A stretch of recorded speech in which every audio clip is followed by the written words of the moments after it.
I'm just documenting what's going on, man. I'm just documenting what's happening. How about you maintain her privacy, man? I'm standing. Maintain her privacy. I'm standing back here. I have a right to be here, correct? Yeah, do I? Okay. Okay. All right. You don't have a right to video her, though. Okay. All right. Okay. Can you tell me what happened? No. That's cool. I'm from here, dude. I'm just documenting, like, what's going on in my town. For what? What purpose are you documenting? For what? To let everybody know how bad shit's getting here. Yeah. Okay. Well, you can drive around plenty of other places than this and find out how bad. Where should I go? Tell me where the neighborhood I should go to. Go anywhere, drive around anywhere. I know. You're right. That's what's sad about this country. You're right. Yep. That was my first night in San Bernardino.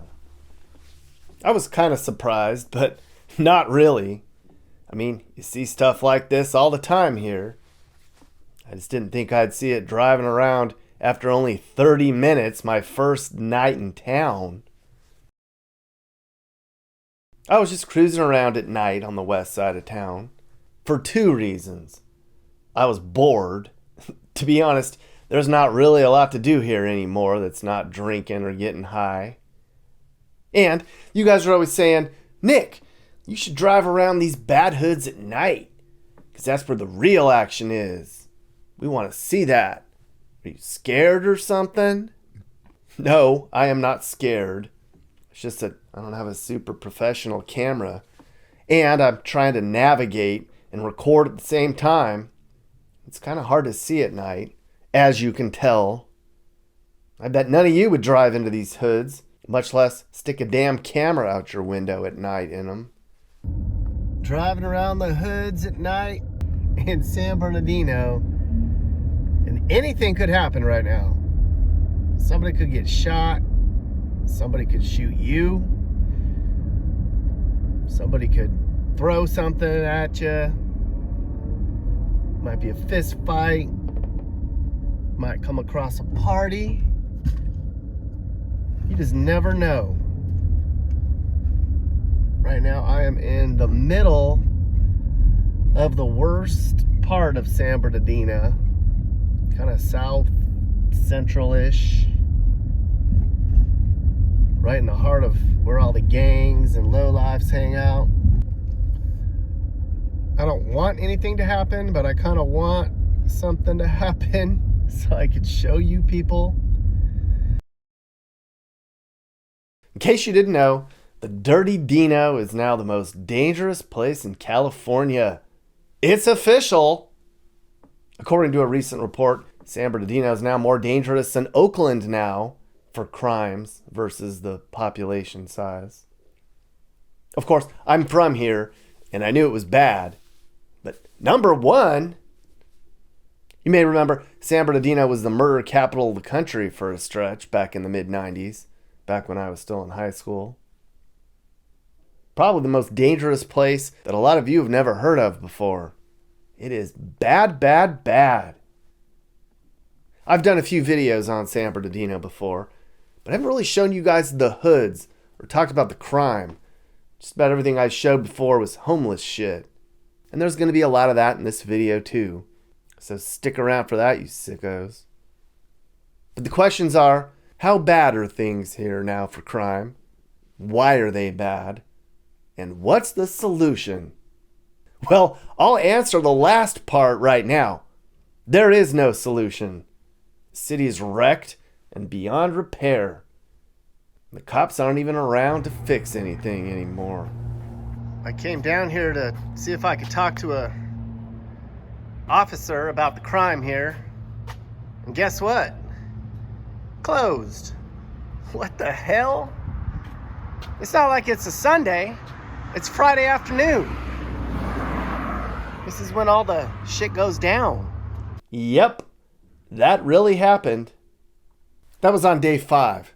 I spent 6 days driving around San Bernardino a few weeks ago. I had just spent some time over on the west side of town, which is filled with Mexican gangs. I'll get to that later. But on my way back, I was like, I think I'm going to pop by the police station and try for a last-minute informal interview. Nope, Not today. No one's home. Hello, I need help. Sorry, we're closed. Yeah, is there a San Bernardino Police Department that is open right now? For like the actual police department? No, I believe that's the only department. The only station they have. So the police station closes on Friday? I believe it does. Why are they closed on Friday? Again, I'm not sure because they're the police department. We are the sheriff's department. So I came down to the police department to maybe talk to somebody, and they're closed on a Friday afternoon. They're only open Monday through Thursday. San Bernardino Police Department, 4 days a week now. So I just found an article online. San Bernardino closed its police station 2 consecutive Fridays, but officials say it won't happen again. So that story was written 5 years ago. Apparently, the main police department, the precinct downtown, they had been closed for 2 Fridays in a row because of a budget fiasco. Well, everybody in town got all worked up about that. The only police station in the city's closed on Fridays? What the hell? We can't have that. Well, the SBPD was like, okay, that won't ever happen again. We got it all figured out now. Don't worry. No, they don't. Now, indefinitely, the San Bernardino Police Department's closed on Fridays. They say it costs too much money to keep the police station open all week now. The city had just gone through another bankruptcy, so money's tight. And I learned that the San Bernardino Police Department costs 2/3 of this city's budget, which is just crazy because they're not getting 2/3 out of what they're spending. Now look at this chart. You can see that in our worst cities, they spend nowhere near that in policing. In Memphis, police department's 38% of the budget. St. Louis, it's 27%. Detroit, it's 29%. So 2/3? I was shocked to hear that. Anyways, sorry San Bernardino people if you need help on the weekend and on Friday now. For 3 days a week, you can call 911 and they'll eventually come. But you can't walk in now. And don't expect any sympathy. We're broke. How does a city that spends more than any other city on policing have such terrible results? If anything, they should be open more, not less here. Because this place is a real racket. They don't like the courts or the cops here. Murder. That's San Bernardino for you. God. There were 72 murders here last year. That's up another 14%. It's robberies, assaults, stealing, shoplifting, shootings, and drug use. Good Lord, the ODs here. I think most of the problems here are related to drugs in one way or another. That's the main reason that 2 people on every block on this side of town are robbed every year. Nationally, San Bernardino's the 29th most dangerous place in the country. Feels a lot worse than that, though. Check this out. Here's a typical problem neighborhood in the Berdoo. That house right there is a known gang hangout that terrorizes the neighbors. All black gang. And then 2 blocks away, this house right here is a known Mexican gang hangout, also terrorizing the neighbors. So the county coroner here took note of all the murders. So he wrote an op-ed, and he said, there's more than 500 at-large felons that are out on bail living in this community. He blamed a lot of the problem on that. Well, it's true. Up in Sacramento, they think it's okay to catch and release. Because keeping people of color and repeat offenders in prison, that's just mean. Or there's just too many of them to keep them inside anymore. I'm not saying keeping people locked up is the solution, though. I mean, Louisiana has the highest incarceration rate in the damn world. And that place is bonkers too. But I will say that most people in California know that you ain't getting prosecuted if you break the law. So they break the law. Even if you can catch me, what are you going to do? Nothing. Well, you let the low-life, criminal, junkie losers get away with it, they're going to keep doing it. Slap on the wrist. Criminals are entitled in California. And clearly the cops aren't around anymore anyways. Are you feeling the stress of giving your family a memorable holiday this year? Well, I am, so you're not alone.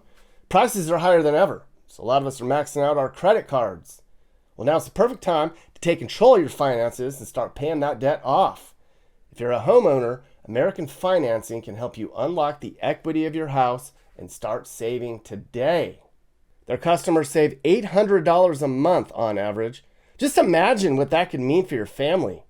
Plus, if you act now, you could even delay 2 mortgage payments, giving you extra cash for the season. Wow. Wouldn't it be nice to start off the new year without that debt and those monthly minimum payments? Ugh. It costs nothing to find out how much you can save. The holidays will be here before you know it, so call one of their salary-based mortgage consultants today. That's American Financing, 888-998-8020. That's 888-998-8020. AmericanFinancing.net/Nick. Do it now. You're going to regret it if you don't.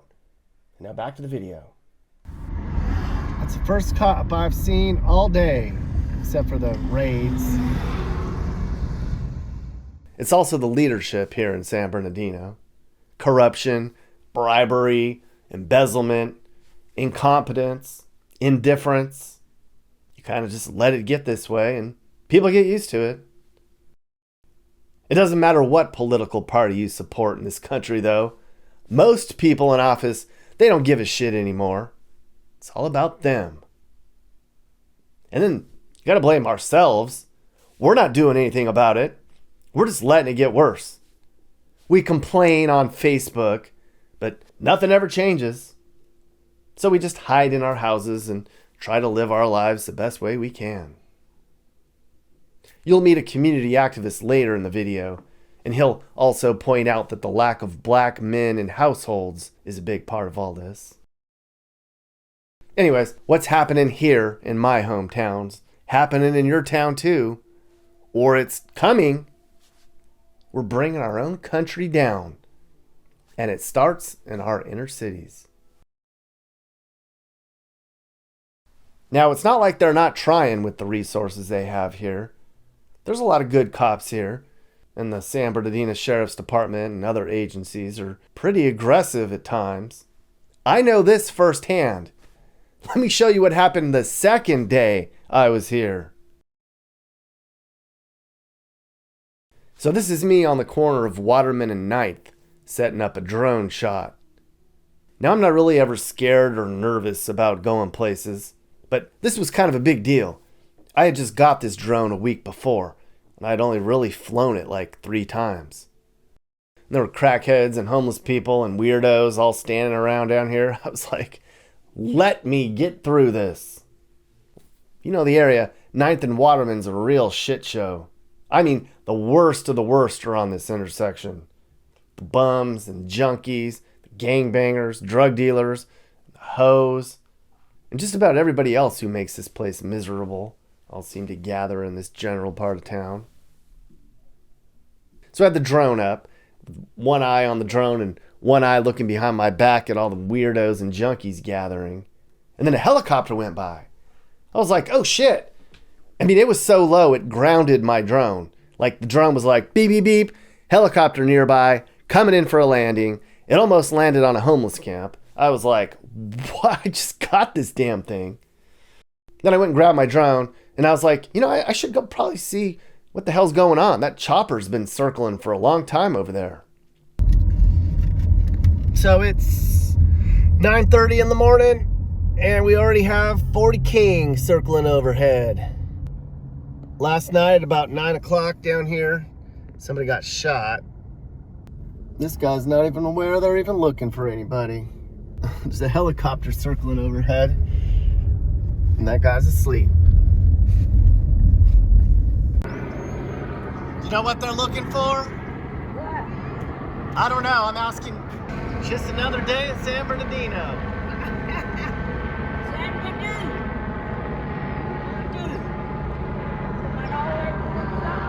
That's right.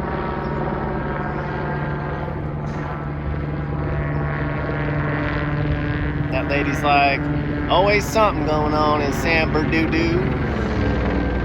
And she is right.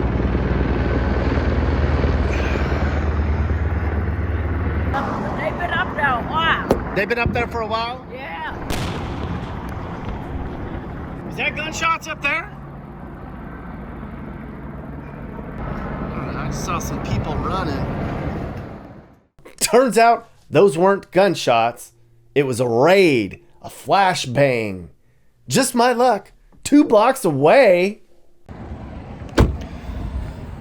All right, so I'm just driving around. Came across a big old incident going on Arrowhead Street, maybe a mile from where I grew up. Let's go take a look. Yep. Armed men with machine guns and the FBI and other important people were all over this hood. I don't think I've ever seen that before in person. And then a reporter in town, some freelance guy named Brian, told me, yeah, they're doing this all day. They're doing these raids. This big operation, whatever they're calling it. This was only the first one. There's going to be more.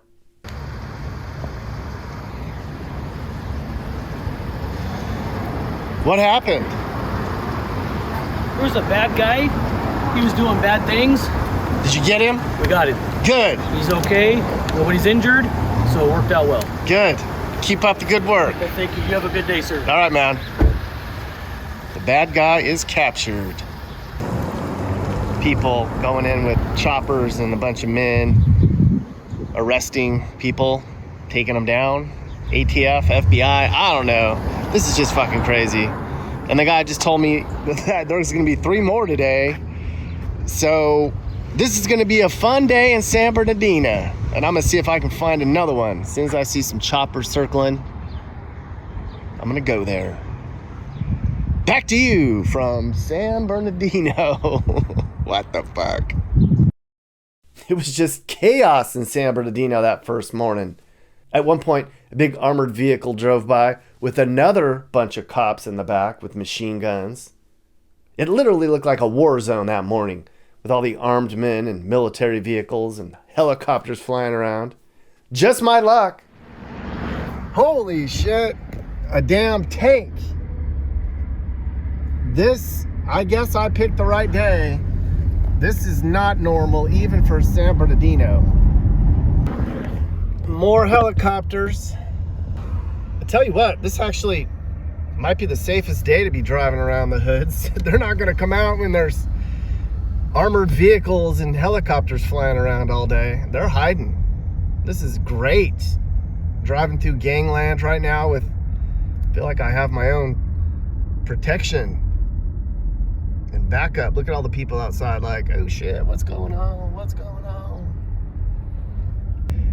Lucky me, right? Putting the bad guys behind jail once and for all. All right, so right now we are crossing over into west side of Verdugo land. This is where all the Mexican gangs are at. On the other side of the 215 freeway. Shit is fucked up over here. This is Mexican gangland at its finest. Now I'm going to show you some of these neighborhoods and talk about what's happening in here. Earlier I showed you some of the west side hoods at night where all the Mexican gangs live. This is west side Verdugo territory, SA. These guys have been in here since the 1940s.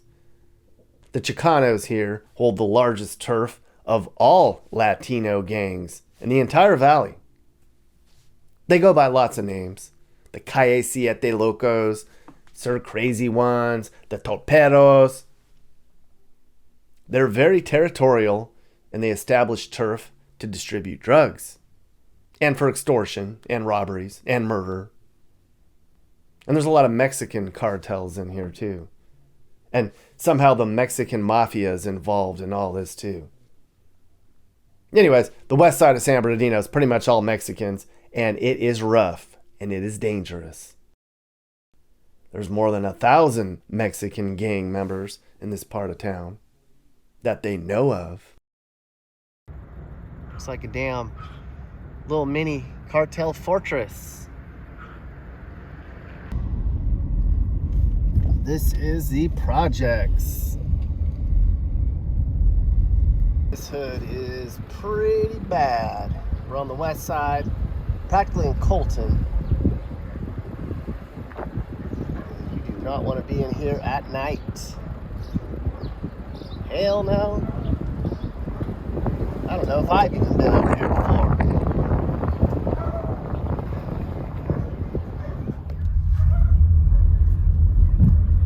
What's going on? So I usually come through these hoods earlier than this. It's about 1 in the afternoon. There's way more people out than I'm used to.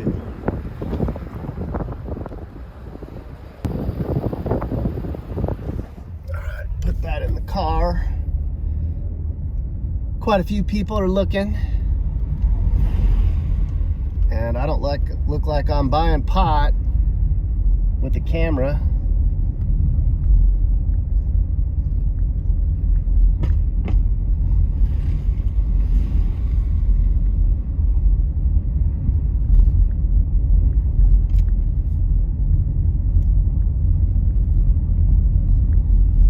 We're on Bellevue and K. Do you know San Bernardino?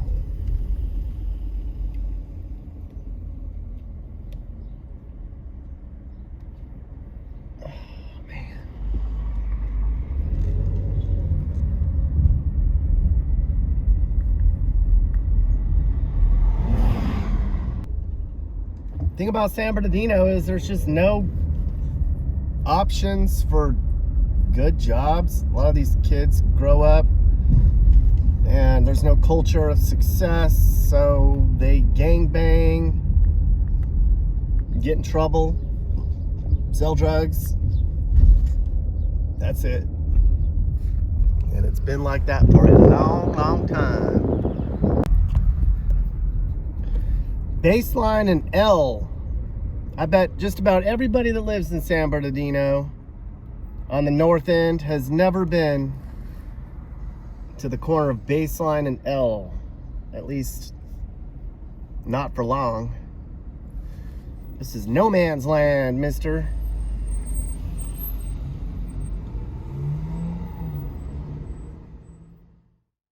And here's what Mexican gangland looks like from above. Now, I've been to some pretty dangerous hoods and some pretty ghetto places. I do have to say that San Bernardino's roughest neighborhoods, they don't really look that bad. Part of the reason is real estate's so expensive. Just don't have any abandoned houses in any of this. And then a lot of these gangs will move into these neighborhoods. They'll buy a house and they'll fix it up, pool their resources. Turns out you can get a pretty decent house with a lot of drug and gun money. Of course, they have nice cars too. I was kind of wondering, am I looking down on drug deals or anything when I was flying around? I have a drone too. Maybe that's a pink drone. Yeah, then they won't take it. Who wants that? I think the junkies here will take anything they can get their hands on. Should probably put that thing away before you lose it or draw too much attention to us. I ain't slipping. If any gangs want to step, I'll strap up and pop a cap, G. Hey, Mappy, shut up with that damn gang slang. You tripping. Helicopters all over.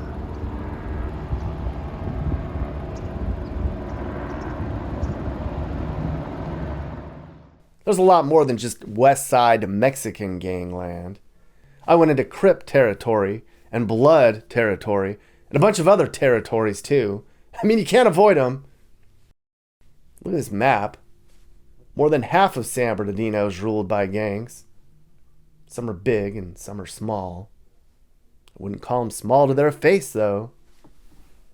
The only parts of town that aren't ruled by gangs are the North End, which is fine, the airport, and this part of central Bordeaux, which is basically just all industrial buildings.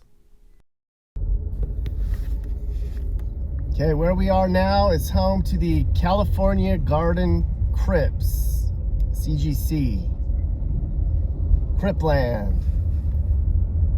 This is pretty much the most famous gang in San Bernardino that lives in here.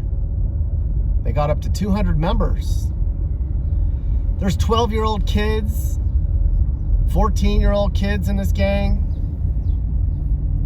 And you cross CGC and they will end you. They blow people away all the time for coming in here, especially the Mexicans. They do not like the Mexicans. The west side of San Bernardino has a bunch of black gangs too, and they do not like the Mexicans either. That's part of the problem. The blacks and Mexicans hate each other in San Bernardino. So you have the Bloods and the Crips and the Mexican gangland all in one small area. What do you think is going to happen?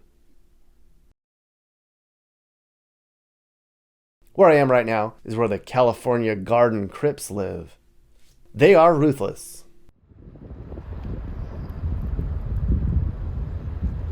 There's a blue house. I wonder if that's Crips.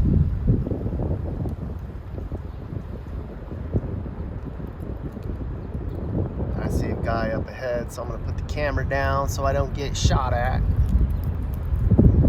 He's up there. I'm going to hide the phone right now. And he's looking. He said, "What's up?" to me. Gave me the head nod. Because I'm not Mexican and I'm not black. And I'm clearly not in a gang. But these neighborhoods don't look that bad. Some of them do. A lot of times they live with mom or grandma or take over a house that their relative owns.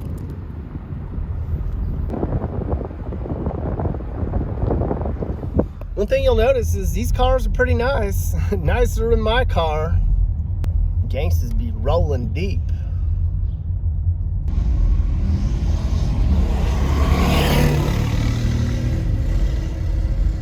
It's just lawless in here.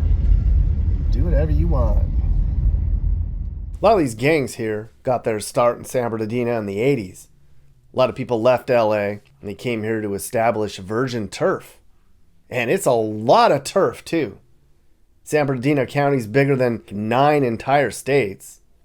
And there's more people here than 14 states. And then all these people came up here in the 80s from LA. They got cheap housing. They were like, all right, we established our gangland. And then they realized there's 0 jobs here. The place was going downhill back then. So a lot of the people that moved here got broke pretty fast and had to turn to the streets to make money. That's when it started.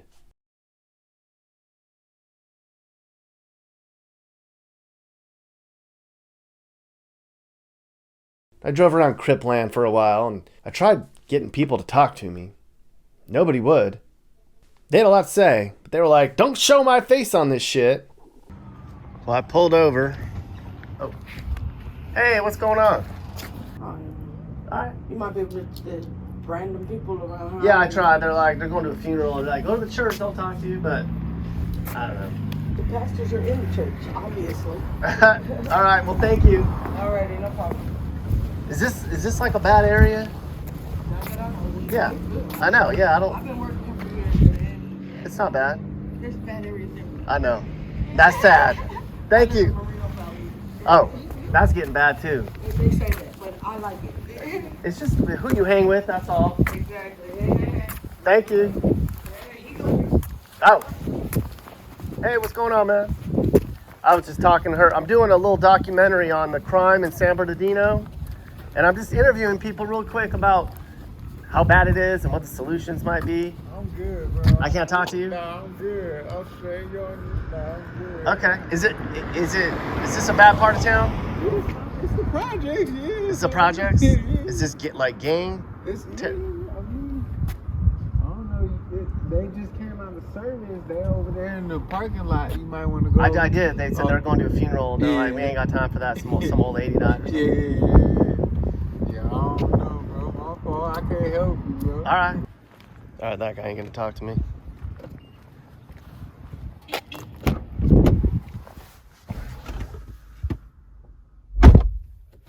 I was like, is it dangerous here? And he's like, well, it's the projects, it's gangland. Well, we'll try somewhere else. Right, so right now I'm in Delman Heights. This is a California gang. That might be a gangbanger right there. OG. No. I used to buy weed up here. Didn't realize that's where I was until I just got here.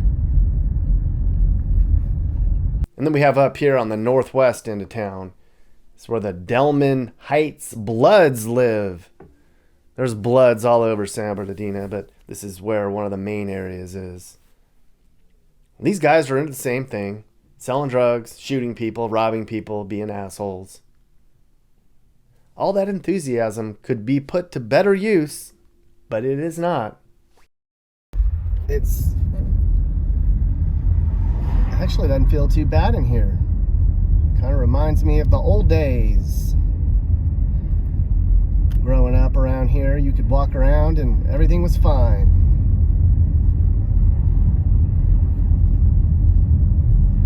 But come down here at night and it's not.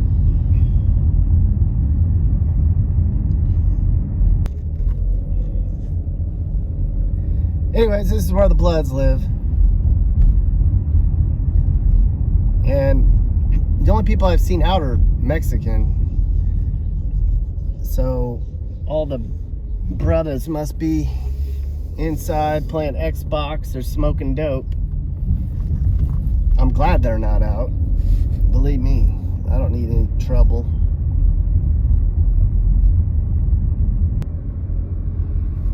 But all the Bloods are asleep, or they're not out defending their turf. So you could say this is Nick Johnson's turf right now. Because I'm the only one out here driving around.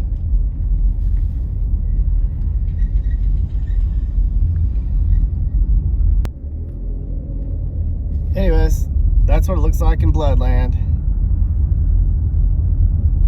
Again, it doesn't look too bad in here. Like, I've seen way more blighted neighborhoods where shit's boarded up and abandoned, and it's just stuff out here is just so expensive. The real estate's valuable, so they don't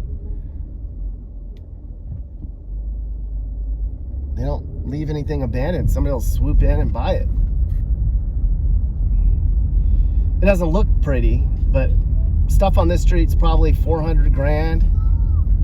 Pretty easy. $400,000 to live in central San Bernardino. At least 450. A lot of people are looking at this going, 450 for that shit? That's about $100,000 where I live. I know. Ooh, maybe that's a gangster. Hopefully I don't get shot.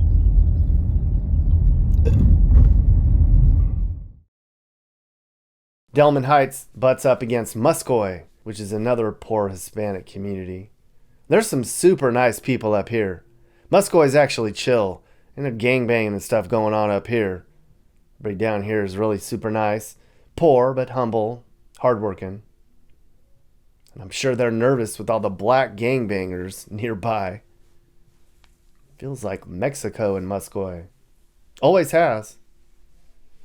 Right here is one of 50 taco stands I saw in here. Not sure if these are regulated or not. On this one corner, there was a taco stand, a fruit stand, and a flower guy. Oh yeah, and a tire guy. Of course, I had to get a taco. I don't think they were too keen on a white boy with a camera who kind of looks like a cop stopping by. At least at the beginning. They warmed up to me. But the whole time I was eating tacos in Mexican land, they were all speaking Spanish and they were probably talking shit about me.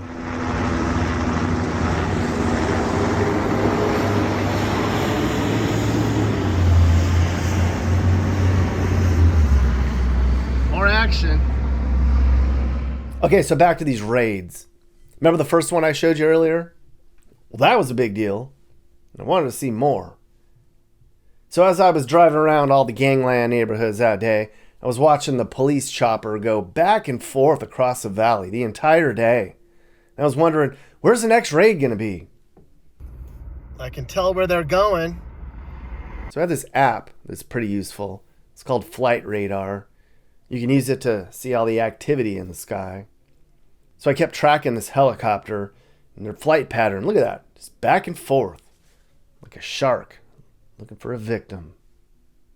And then I noticed there was a circle pattern on the app. And I was like, oh shit, that's the east side. It's over by Highland. But there's something going on. So I went there. Found it. The cops and some other agencies had just done a big drug bust. And they had all kinds of people in cuffs. Alright, so we got another moment here in town. This has been going on all day. We got cops everywhere. I think they raided, they said like weed store, like they're fucking busting people from selling weed and shit. Okay. That guy's in cuffs. Yeah, man. How you feel about living in San Bernardino? I've been living here for 15 years and it's all right. You know, mind your own business Yeah. and they won't be around you. Yeah, man. I get you. All right, man. Stay out of trouble. Yeah, All right, man. exactly. Take care.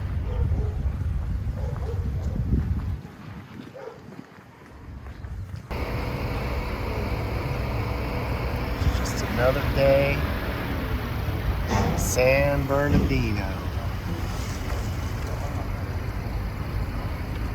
Damn.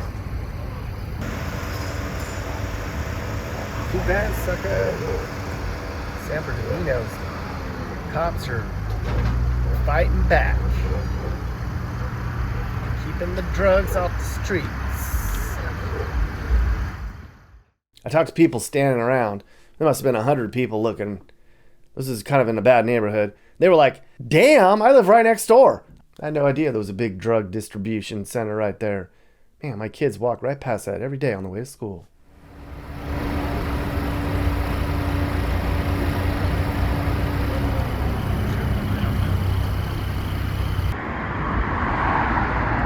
On clearance.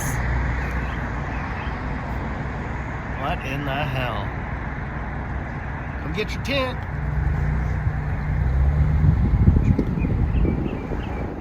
A lot of my time here was spent marveling at the other trashy shit I saw.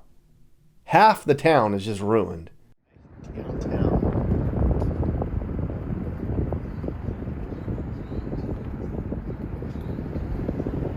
Wow, there's homeless people everywhere.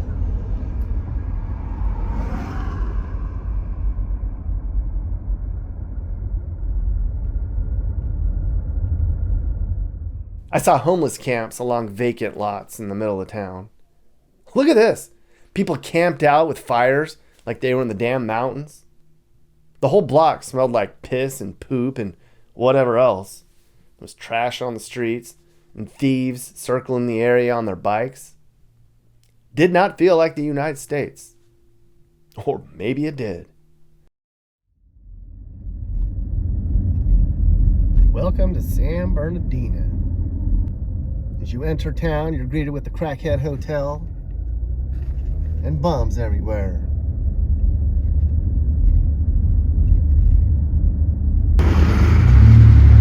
Sketchy around every corner. Never know who's gonna get you. I'm in downtown right now. downtown San Bernardino. And somebody got shot right here in this intersection about 2 weeks ago. This is crazy. So an hour after I recorded that, somebody sent this to me on Facebook. And I was like, what the hell? I was just there. That's 2 blocks from where I was. I was literally recording a video talking about a random shooting downtown on this one corner. And then an hour later, 2 blocks away, there was another one. I do have to say though, for this being like the most dangerous place in California, you can see how dead this downtown is. All the drama and all the fighting and all the gangs and all the shootings doesn't happen downtown. It's all in the neighborhoods. Like, take a look at this. Maybe that's why it's dead. Because it's so crazy that nobody wants to come down here, but like, you could literally probably just stand here all night and see nothing. But there's stuff hiding in the shadows. Sometimes the worst monsters are the ones you can't see, right? I used to work in that building right there. That's shut down. But you could literally just drive in circles in the middle of downtown and there's nobody around to even care. This is Baseline, another spot for all the pimps and hoes and drug dealers and lowlifes and bums to hang out all day. Ain't nothing but, look at bums. And shady. Funny, like I don't understand that shit. I was like, my wife don't play with me. Like I said.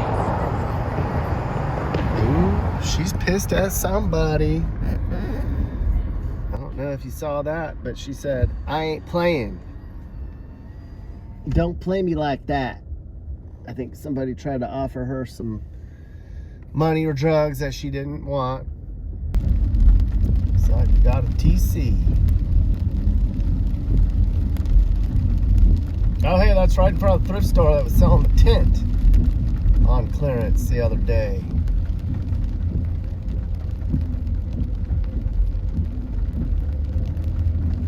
Somebody bought that tent. They go fast.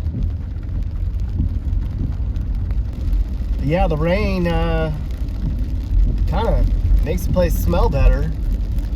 All the pee and poop's going down the drain. And all the low lives and bums are hiding. Kinda.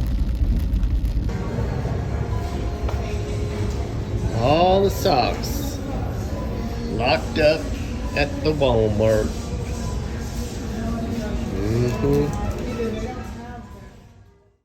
One morning I saw somebody with a prize. Good for you. She probably took it from some poor little kid. She can get a bag of something for that treasure. I think she even has a smile on her face.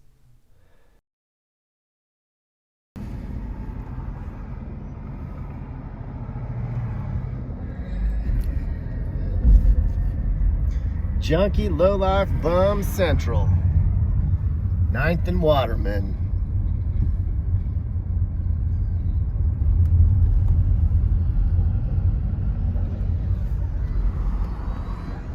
It is bad right here.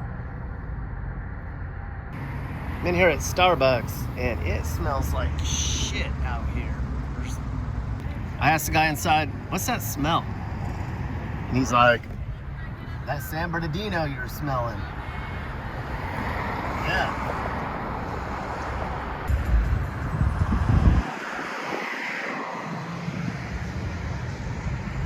Of course you have all the bums everywhere. That makes it dangerous. And there's a lot of that here. The place smells like shit and piss.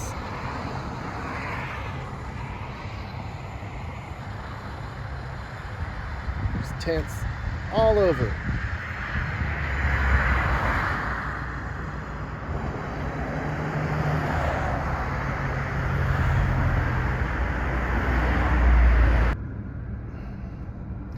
Lots of arsons in San Bernardino. Usually started by homeless people. This whole town is gone. I used to get my baseball cards at De La Rosa Stamp and Coin. They probably got robbed too many times. That's San Bernardino for you right there. They could sure use a wash. It smells over here. It doesn't look that bad from up here. That's the north end. Not nearly as bad as the rest of it. Here's some more of the nice hood. This is where all the successful people in San Bernardino live. There's no crime up here. No way. And I don't think there's even a white boy gang up here. Seeing Jim Penman signs all over. God. Can't believe that guy's still running for office. He was in office when I was in college. They can't get anybody else to run this joint. But wait, this isn't entirely a tragic story.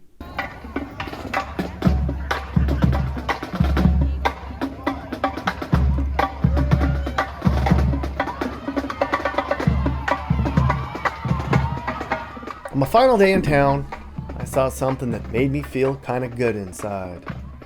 That's a parade in San Bernardino. I know. That guy right there is Jaden Daniels. He played football for one of our local high schools. Went on to LSU and won the damn Heisman Trophy just a couple weeks ago. It was a really big deal. So the city organized a big to-do and got everybody all excited to honor the guy. A lot of people turned out.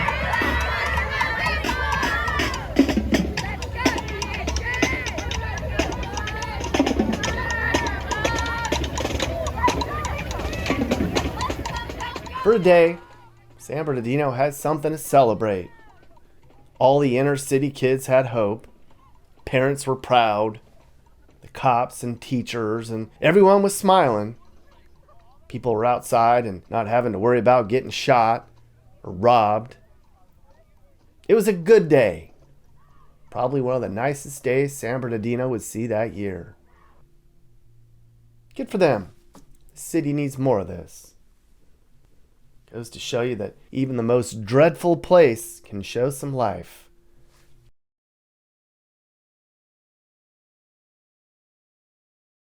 San Bernardino has its back to the wall. The clock is running out. A lot of people say the clock has run out, and this place is a goner. But maybe there's a Hail Mary out there. One last chance at life. I was driving through the neighborhood because that's one of the bad neighborhoods where your church is. Mm-hmm. And I saw the church and I thought, I'm going to get out and see if anybody will just talk to me about the crime in this part of town and kind of the crime in San Bernardino in general and how we can figure out a way to stop the crime or what's the reason it's going on or whatever. It's been called the most dangerous place in California. Yeah. How do you feel about that? Well, I grew up I've been in San Bernardino 69 years. Been here my whole life. Elementary school. Well, first I started Catholic school. My kindergarten and first, second grade years, I was at Our Lady of Guadalupe. And then my mom sent us to St. Anthony's. And then from there, I went to Alessandro Elementary. I went to Alessandro. Yeah. Well, let me backtrack. I went to Ramona and Alessandro. Okay. Well, it was called Ramona Alessandro when I was there. Yeah. So, my whole observation of life, early life was, from what I learned and saw in San Bernardino. And it was always the crime element, always, drug involvement, some violence, less violence than what it is now, but some violence still, shootings and such. But it's just been a dark, dark spirit over San Bernardino my whole life that I've seen, and just crime and illegal activity, and then the political system as well. As far as the leadership that's always been in San Bernardino, generally there's always been some allegations and some history of people in political power doing things that were not proper and right and not in the best interest of San Bernardino. So, with the leadership has also played a part in that. So it's just a dark spirit that's been over San Bernardino. I don't know how familiar you are with this. There was every time the Orange Show would come, there was a curse, and it would always rain during the Orange Show. Just little indicators like that, and just the poverty element. And it's of course gotten worse. My wife and I just driving out Baseline, just counting the homeless encampments. A lot of people just mental health patients, people just sitting on the curb, sitting on the corner, talking to themselves. Patton Hospital used to house those people, and that's closed. So it's just kind of a free for all. Just let San Bernardino do, let it be what it's going to be without any real leadership or direction. And crime is a part of that. Drug sales being one of the largest things I've always seen, as well as prostitution growing up, and even now. So it's just been a dark spirit over San Bernardino that's led to the current situation it's in now. And I know it was labeled the most dangerous place in America based on the population and the crime, and in California as well. So that's San Bernardino. It has been. And whenever there's poverty and less opportunity, you're going to have crime because people, my experience, the people I grew up with, the people that I looked at that were older, their way out was, crime, selling drugs, doing burglaries, stealing cars, robberies, whatever. And, me seeing that as a kid, I didn't want to go that way. Traditionally, crime in San Bernardino has been the young black male between 15 and 25. Grandma and grandpa, and auntie and uncle, and all the relatives do their best to try to get these people to just get in line. What is it about that demographic that's just so violent right now? Well, the streets get to them first. And of course, you talk about brokenness, the family structure. It was. I grew up in a single family home. Most of my friends didn't have dads, and the streets got to them first. And like my mom, it was 6 of us. She's working, and she couldn't supervise us and watch us. And so we got into some troubles. My older brother more so than me, but just that when the family structure is broken down, when the family structure is not intact, when there is no male in the house, and the streets and that value system get to them. You're gonna have to hustle. You're gonna have to steal. You're gonna have to sell drugs. If you want to have money, if you want to have influence, if you want to have power, these are the things you're gonna have to do. Whereas education and business or career, that was not on the table. And when you don't have a strong family unit, you don't expect a man. The kids are vulnerable and open to the streets because there's nobody there to watch them, to guide them, especially in a single parent household. I wrote a book called Life Without the Father, which was my experience of growing up without a male figure in the house, and the things I went through and the things I had to overcome as a result of that. But that was just the order of the day for my friends and family members. It was rare to have a man in the house, to have a male figure in the house that was leading and protecting the family. And that's my philosophy. If there's no male there to protect the family is vulnerable and open, to the children turning out, turning out any kind of way, trouble, law enforcement. Teenage pregnancy was always big and is still big because of the family unit being destroyed and not intact. So that the kids are open to the street values, and that's what gets a hold of them first, and they gravitate towards that. I used to have boys' homes in San Bernardino. I had 3 boys' homes, and all my boys in my homes, I dealt with over 650 boys over a 12-year period, and 98% of them didn't have a father in the house, and they came from the San Bernardino Riverside area. They were gangbangers. They had felonies for selling drugs, assaults, burglaries, violent crimes, and they were juvenile, so they gave them a chance in a group home. So I did that for 12 years, and the majority of the boys in my home did not have a father, and they were involved with drug activity, gang activity. They were involved with violence. lack of education, behind, in their grade level and so forth, and in poverty. Again, it goes back to poverty. Economic opportunities lead to crime. It's not a government problem. It's a spiritual problem with the family. And soon as a man starts a new trend, like I did in my family, and break that, but the government's not going to fix it. Society's not going to fix it. It's going to have to start with each household. How do you feel about San Bernardino's future and the future of America, where this is a problem, and not just San Bernardino? Every city has this problem, but some of our cities, it's just out of control. It's almost feel hopeless about it. Yeah, I mean, do you feel there's hope? Well, just driving through San Bernardino, we're talking about San Bernardino. Driving through San Bernardino, it looks hopeless. It looks hopeless. Because I've seen the cycle kind of go up and down. Start getting better, and then it goes back to where it is. Right now, we're on a downswing. San Bernardino filed bankruptcy a few years ago. We have a new mayor.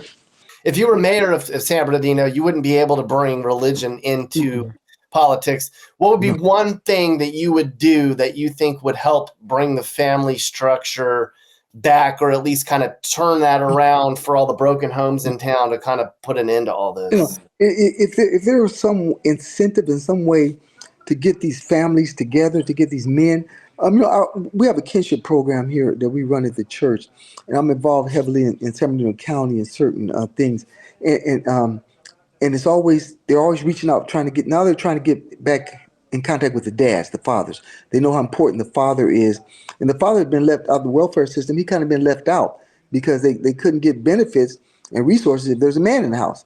So the man left the house, and so if there's some type of way to get the family resources and encourage the man to be in the house until they can get on their feet and start being a family again, but to give them some kind of incentives, some kind of resources, some kind of help to strengthen the family, to make the family important again.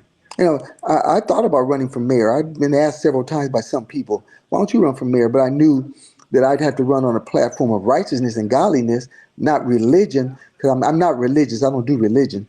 I'm not religious. I don't do that. But I'd run on a godly platform. Win, lose, or draw, that'd be my platform. And so, I mean, people run on all kind of platforms. I'd run on that one, and I had no other one to stand on and see what would happen. And see what, we're going to turn San Bernardino around, because we're going to pray for San Bernardino. We're going to live a righteous life. We're going to get the families back intact. We're going to spend our resources on the family, on the children, and turn this thing around. And that, win, lose, or draw, that'd be my platform. Because, all the other ones all the other ones have failed. Yeah. All failed.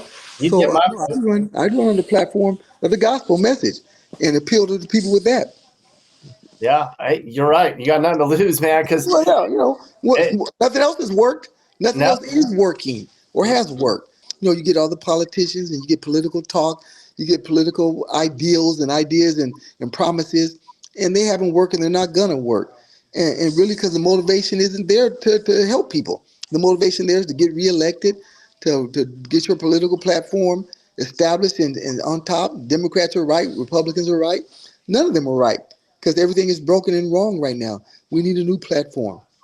Dr. Clyde Stewart, man, you're gaining my support. I think you need to seriously consider getting involved in politics out there, because you're right. It ain't nothing's worked. So there you go.